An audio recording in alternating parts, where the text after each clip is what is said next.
What exactly is tooth discoloration po?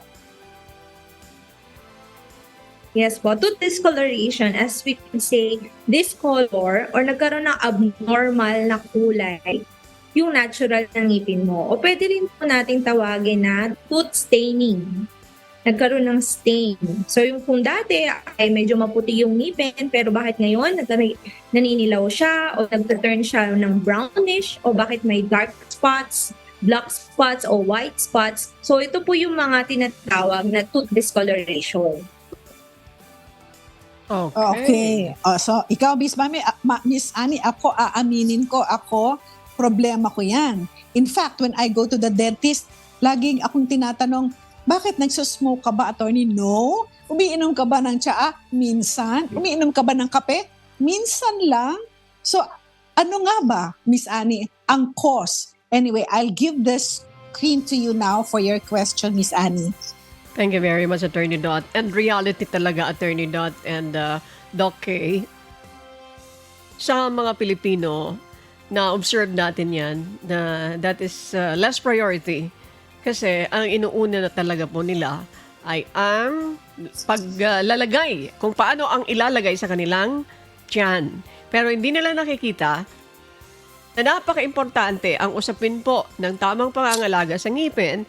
Dahil sabi ng mga doktor, yung mga cardiologist, kapag hindi maganda, kapag nasira yung ngipin at hindi mo pinaayos, may problema ka sa puso. Connected po yan. Di ba, Attorney Dot? Napabalitaan natin yan doon sa mga doktor. Yes. Kahit na binabanggit natin, yes. di ba, Attorney, na this is less priority for sa ating mga mamamayang Pilipino, lalong-lalo na doon sa mga liblib na lugar, they don't prioritize this. Kahit na masakit yung ngipin nila, 1 taon na yan, 2 taon, kakaya-kayanin nila yan, mga kasambahay. Kasi ang priority nila yung pagkain, yung mailalaman sa tiyan. Pero don't set aside this kasi mga kasambahay, mayroon problema kapag na-set aside natin yung pangangalaga sa ngipin. And this is my question to Dr. K. I don't know if he will agree with me, but I'm sure she will agree with me. Dr. K, pinag-usapan natin yung tungkol doon sa yung kulay ng ngipin. Ano po, nalalagyan ng stain, Yes. naiiba yung kulay. Ano nga ba yung natural color ng healthy set ng ating teeth? Kasi mayroon ako naririnig. Is it sparkling white or yellowish talaga? Doc K, nasa inyo po pagkakataon. Thank you. Okay po. Maganda pong tanong yan kasi marami nga ang mga nagtatanong na mas maputi yung ngipin ko so mas matibay ito. Yung akin, yung naman iba, yung madilaw ng ngipin daw ang mas matibay. Ang totoo po niyan, ang kulay ng ngipin natin, nagbabari po siya, kumbaga paiba-iba.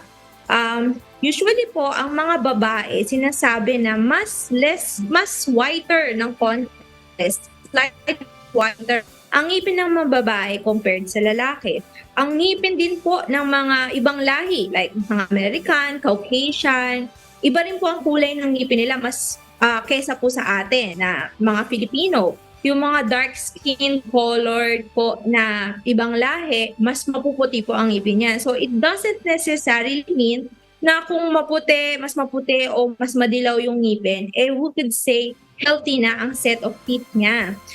Madedetermine lang po at masasabi natin na healthy ang set of teeth ng isang tao kung meron po itong proper dental care.